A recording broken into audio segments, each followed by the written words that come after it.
facing a Tottenham Hotspur team now, back in fourth position, and obviously turning in a very good display against Blackburn. Very much so, in a Tottenham Hotspur team that I would think it's fair to say that is formidable at White Hart Lane.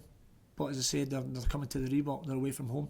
I've played Tottenham twice at the Reebok since coming to the football club. We drew a 5th round tie. I felt like we should have won, and we beat them last year at the Reebok.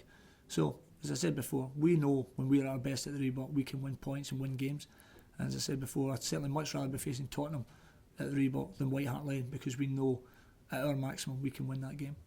You've spoken very highly about Harry Redknapp a number of times this season in many different aspects of life. Are you a bit surprised that he doesn't appear to be first choice England manager's contender at this particular moment in time? I think Harry Redknapp was an outstanding manager, there's no doubt about it. And I think all along, everybody believed that Harry Redknapp and Roy Hodgson were the two outstanding candidates for the England manager's job. And I certainly did. And nothing swayed my opinion of that. Sometimes circumstances can dictate what happens.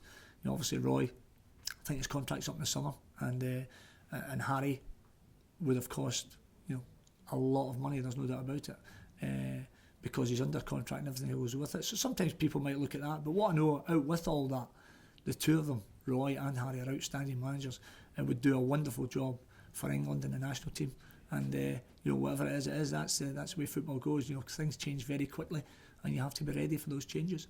I know when the England job became available, Tottenham Hotspur were flying, and Harry was saying, "I'm really enjoying life here at White Hart Lane. I've got a good team, best team it's been for years. Can win competitions. We can finish fourth."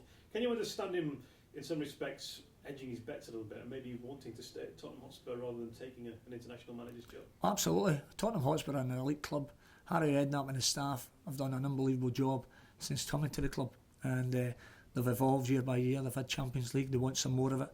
That's why they sit fourth in the table. So they have undoubted quality, there's no doubt about that, and he's built a terrific squad, and he'll continue to do that.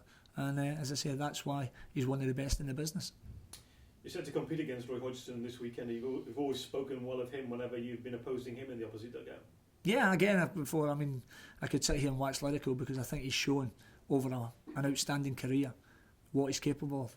He's had, as you know, international football a few times, so he knows what's involved at that level. Somebody I've got a lot of time for. And as I said, I've got no doubts that he could bring real success to England, as I believe Harry would have as well. They're two outstanding managers, and England are very fortunate in that respect. That said, being a Scotland fan and an Ireland fan, are you particularly bothered who gets it? Well, I think at the end of the day, working in England, and you always want all the clubs that you compete against to be doing well. We see obviously Chelsea now in the Champions League final, and equally you want all the home nations and the countries to be doing well as well, because it sends out a message that in Britain we have not only outstanding players, outstanding individual teams, but fantastic countries at international level, and we're all for that. I think sometimes we all get caught up too much in the negative. We should be portraying the positive in it, and you want everybody to be doing very well at that level.